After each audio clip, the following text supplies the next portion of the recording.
Hi guys, it's Mary Ellen. Welcome back to my channel. And if you're new here, thanks for stopping by.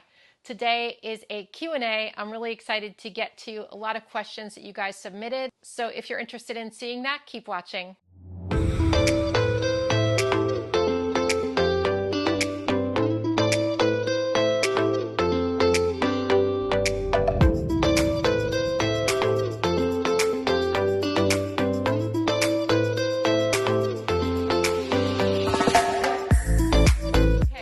A while ago, I asked on YouTube and on Instagram for questions for this Q&A. And I got a whole lot, so I cannot get to all the questions today, but I did pick out some to answer. So let's get started. There's two questions that came up more than any other question. The first one was, what's your favorite spread you've ever made? And that's impossible for me to answer. So I love so many spreads and I just can't, I'm sorry, but I can't give you that answer. It's too hard. It's too hard. So I'm not answering that one, but I got that a lot. But if you watch my flip throughs, like at the end of 6 months and at the end of every year, you can kind of get a gist for which ones are my favorites because I talk about it throughout those videos. So there's one coming up, of course, at the end of the year. So check that out and you'll be able to see what I like the best. The second question that came up so much was, Mary Ellen, when are you putting out your sticker book? I knew that one was going to come up, and that one's hard for me because I do want to do it. And I know I had given myself a deadline, and I know I am past that deadline. And I feel bad about it. But I have 2 words of the year this year: build and balance. I've been really trying hard to build, and there are some exciting things coming up.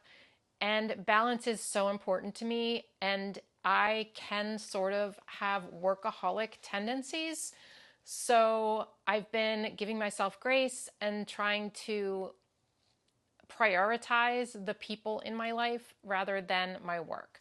So that is why there is a delay on the sticker book, because I don't want to be that person who just works all the time. It is difficult to put out this many videos and still put out a sticker book. It's very hard. So it's coming. I just don't know when. And that's really all I can say. It's something that is a goal of mine, so I do plan to do it, but it's not ready yet. And I did start it, but it's not at all ready yet. So that's all I can tell you. Look, we're all human, and I personally get really overwhelmed, and I've talked about this in videos before. I get really overwhelmed with life. And this is something that's super overwhelming for me because it's something that takes a lot of time to learn because I don't know how to do any of it. So that's why it's taking so long. And I am a procrastinator. Yes, I'm a planner, but I'm also a procrastinator. And I know those 2 things you might not think go hand in hand, but they do for me because I plan so that I know what I have to do. But my planner, and I just talked about this last week, my planner is not going to do it for me. My planner is there as a guide. I'm the one who has to do it. I know I need to set aside more time to do it. I'm just having trouble finding the time to set aside because of my workload currently. Something has to shift, and I'm working on that. And I've been thinking about that a lot, like thinking, what can I get rid of? What can I change so that I can, work towards that goal? So that's something I'm working on now. So the answer is it's not coming anytime very soon. But don't worry, it will happen eventually. That's all I can tell you. Okay, so next question. Let's just move on from that, shall we?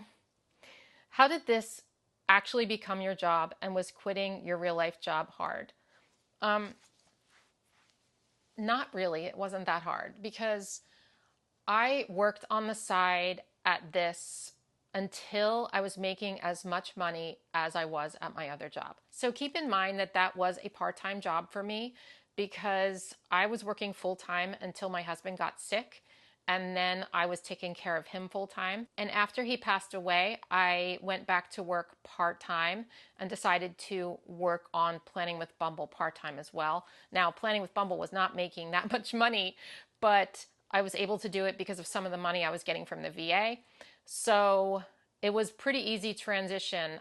It did take, let's see, I started planning with Bumble YouTube in July 2018, and I took this full time in May of 2020. So almost 2 years.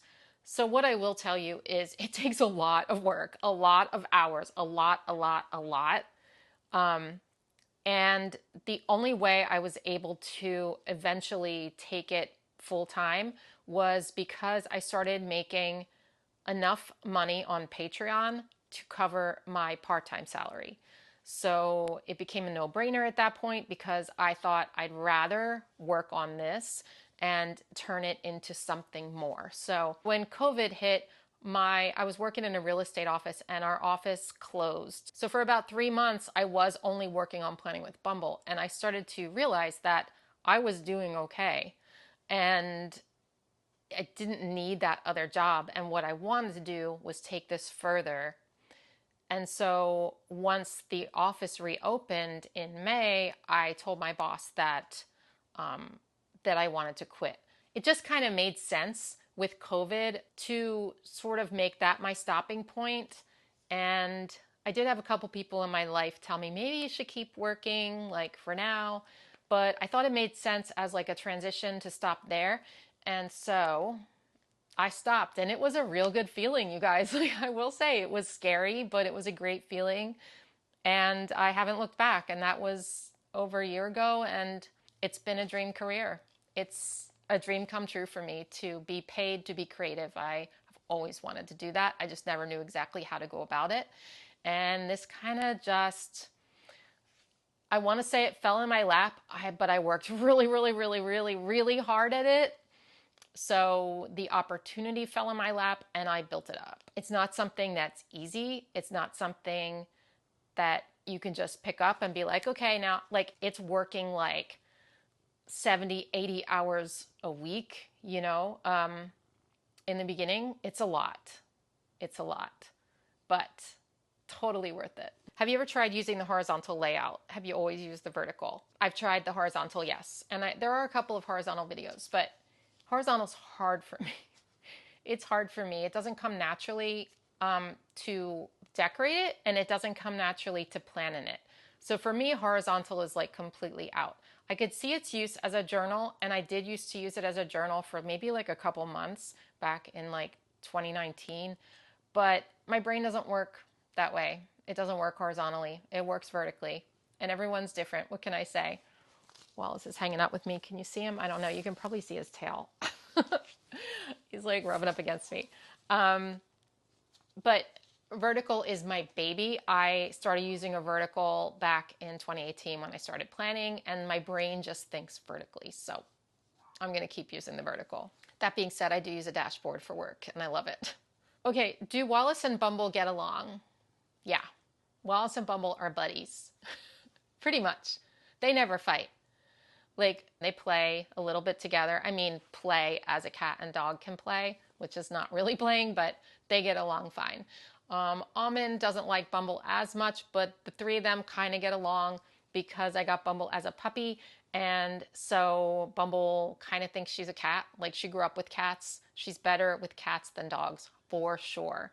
And right now I am watching my daughter's cat, Benny, and Benny and the cats don't get along, but Benny and Bumble get along great. They are buddies too. So Bumble loves cats. What is your favorite coffee flavor / drink right now? It's always caramel lattes. Caramel. Other than scrapbooking, what hobbies did you have in the past? I used to do extreme couponing. Like, I was one of those people who would go to the store and like have a $200 bill and spend like $2.50.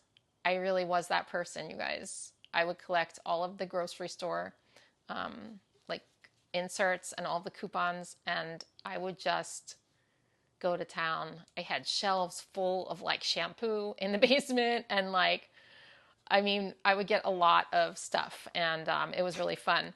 I also was into sweepstakes for a long time. I was like a sweepstaker back when that was actually a thing. I don't know if it still is a thing, but I used to enter sweepstakes when, like, before the internet. I used to enter them in the mail, like on the 3x5 cards and everything. And it was a hobby. It, like, I did all the time. I won so many things, and it was really, really fun. Like, I'm trying to think of the biggest thing I won. I won a TV. I won a like a makeover with Philadelphia Magazine. I won flooring and like a few other big things, but a whole bunch of other stuff. Like, it was just really fun because I never knew it was coming in the mail. I know it's such a weird hobby, but I really liked it. I also used to paint plates. Um, I sold those for a little while. I had a couple of home parties and I painted plates and like whimsical kid stuff like coat racks and like stuff like that. So with just like cute little kid pictures on them and stuff. That was really fun.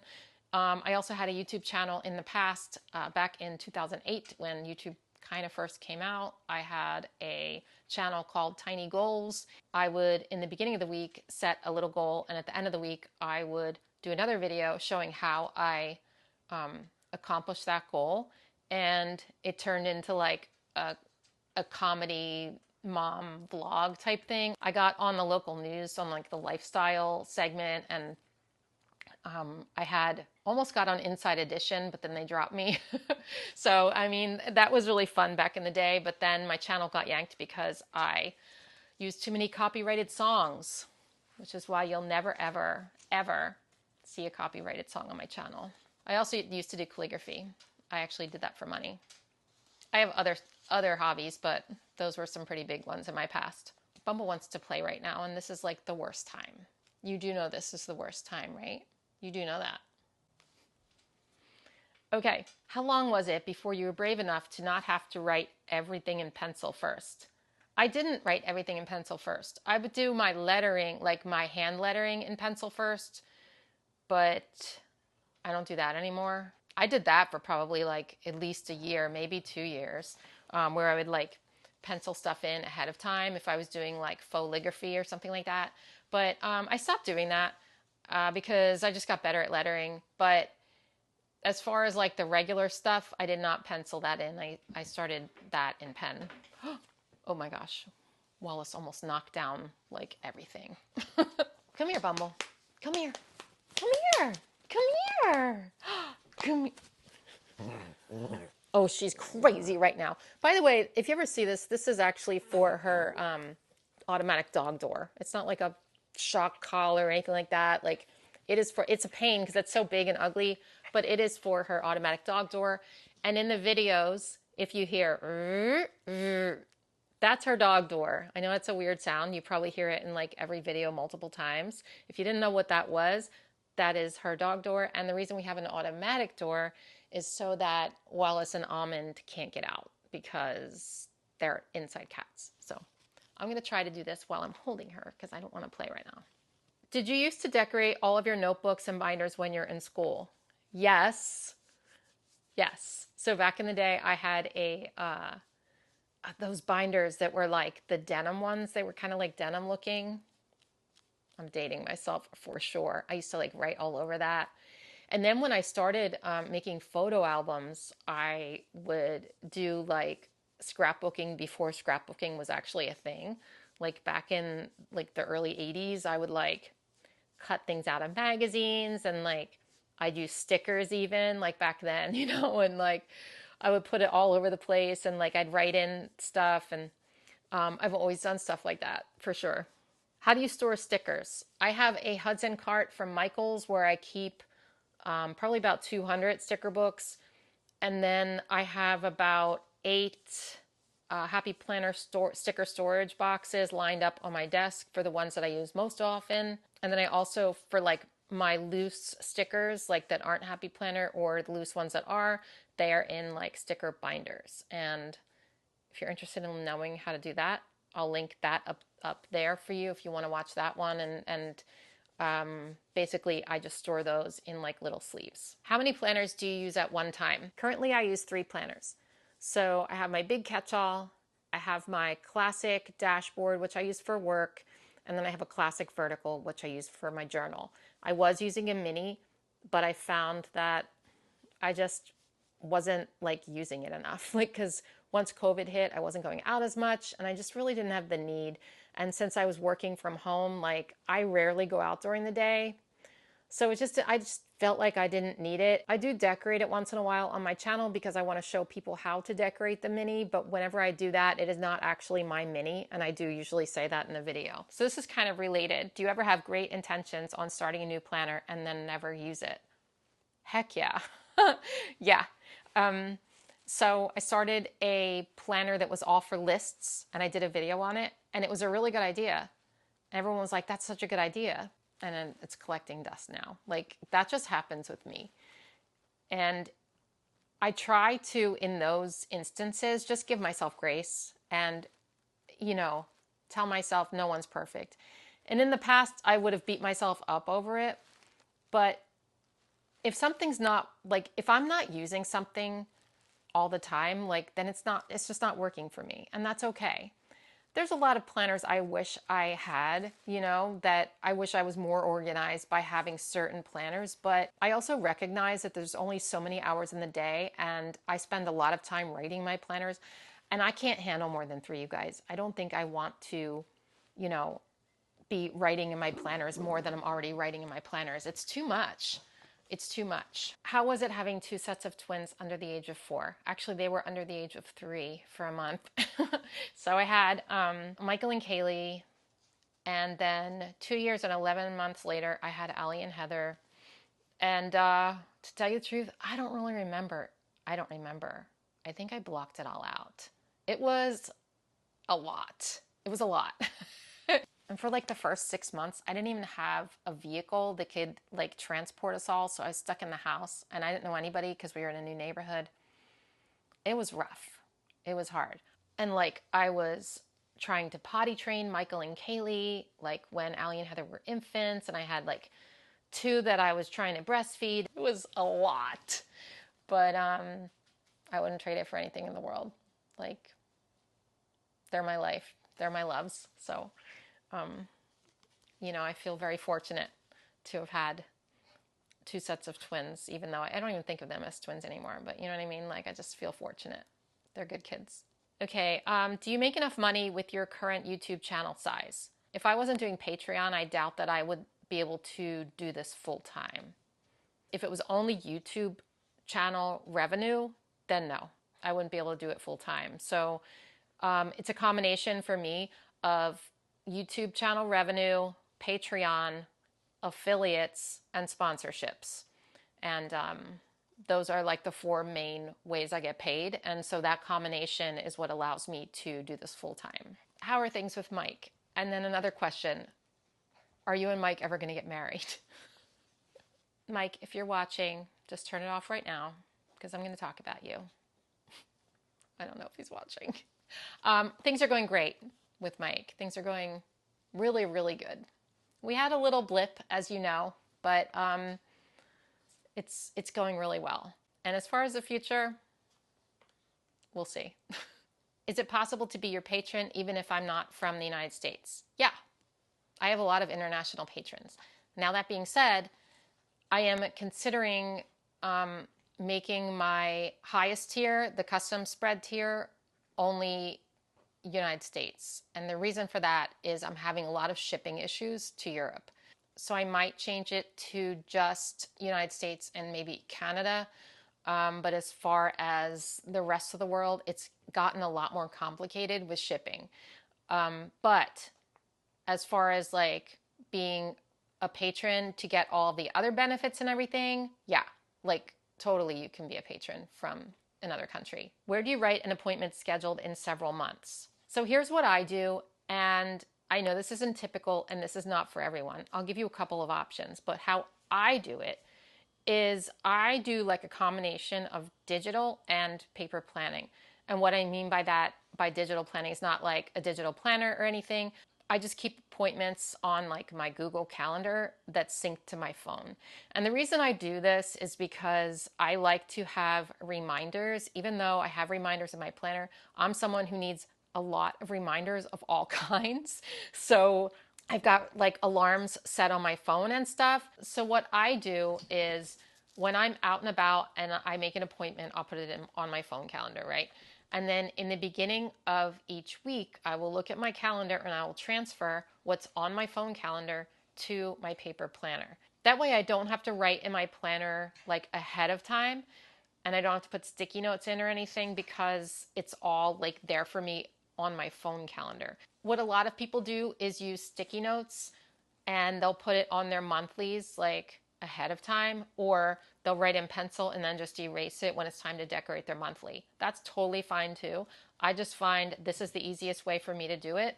And I am someone who does like technology, so I use technology.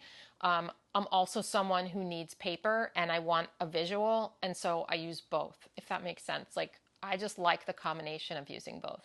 Bumble is going crazy. I'll just play fetch while I'm talking. Okay, what camera do you use to take pictures of your planner that you post on Instagram? I just use my iPhone 11.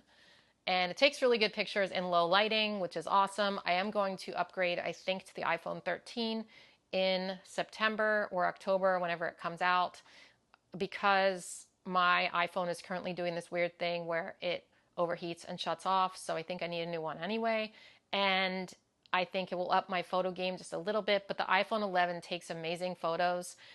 I was actually using an iPhone 10 up until last summer, and then before that I was using an 8. So you can probably see my photos got a little bit better, but you don't need an expensive camera. I do have a really nice Canon M50 mirrorless camera that I use for some videos, like when I do like the Universal Yums videos and stuff like that, I'll use the M50. But I tried like taking photos of my planner, and it really, as long as the lighting is decent, really doesn't make that much of a difference. So I'm kind of fine using my iPhone for my pictures.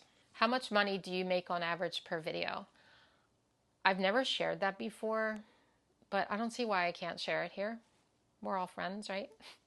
So it all depends. And YouTube is weird because YouTube, it's all about CPM, and you have different, and you can look up, I'm not going to go too far into this, but you have a different CPM for each type of video that you put out, and certain videos have higher CPMs than other videos. So I'd say the average is maybe like $80 a video, $100 a video, something like that. I have one video that I made $2,000 on, I think, over $2,000 on, and then I have videos that I've made like $6 on. So it just depends on the type of video, and obviously how many views makes a difference. But you can have one video that gets 6,000 views and another video that gets 6,000 views, and you could be making $20 on the one video and you could be making $200 on the other video. And it's so strange and it's really hard to predict, and I still have trouble figuring it out, but probably the average is about $80 to $100 a video.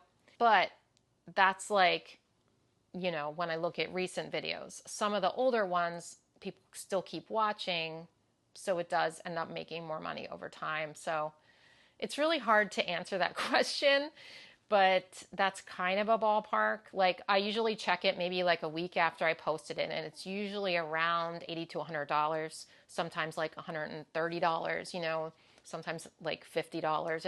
It varies. How do I overcome the YouTube jitters? I have everything I need to post on my channel, but I'm totally terrified. That's like, you just have to jump in. And you have to recognize that your beginning videos are beginning videos. So they're not going to be perfect off the bat. I look at my videos from the beginning and I have to shut them off right away because I'm horrified. Horrified by everything about them. And, you know, at the time I thought that they were good. And so you just live and learn. 3 years from now, I might look back at these videos and just be like, oh my gosh, why are those videos so bad? I probably will do that.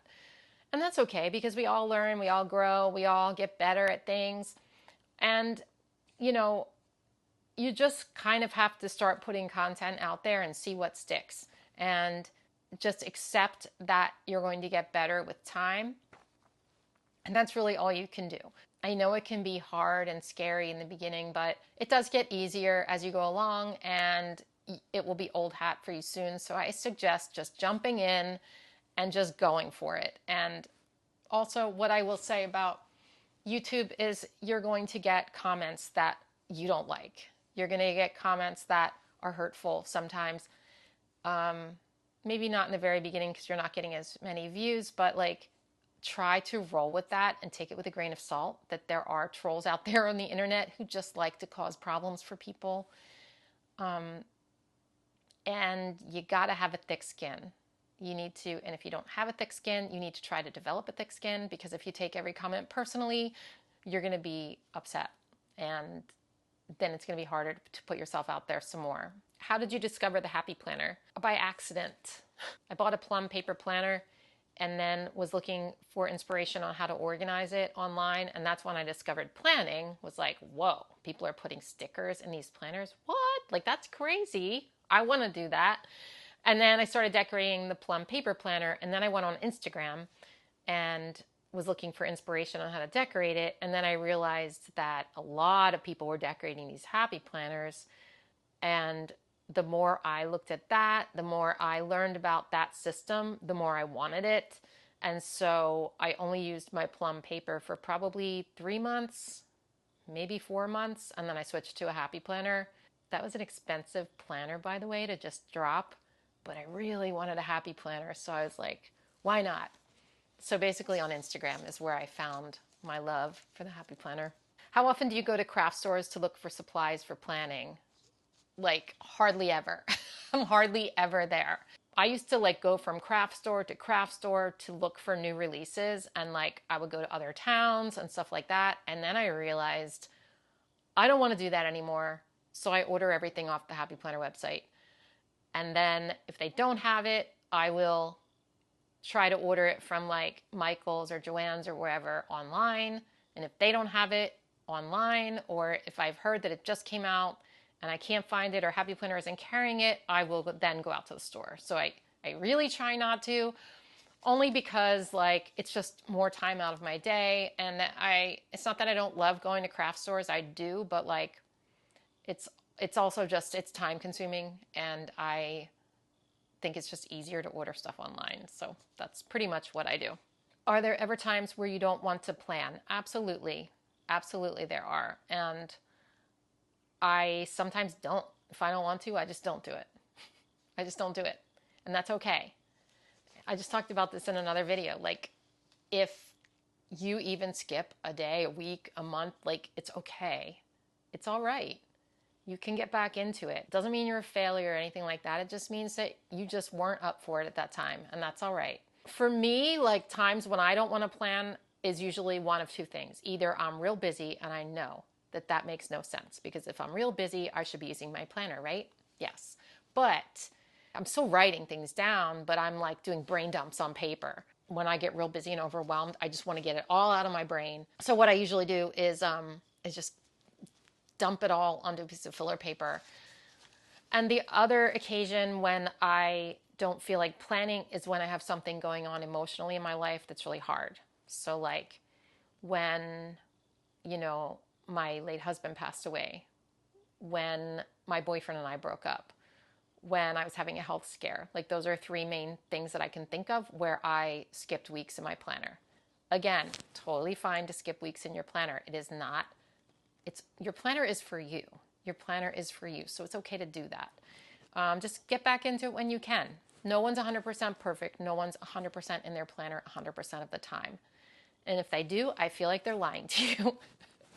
That being said, I mean, maybe I shouldn't say that, because I'm sure maybe some people are. But for me, I am not. And sometimes I back plan. Sometimes I'll miss like 5 days in a row, and then I'll back plan. But I try to write it in every day if I can.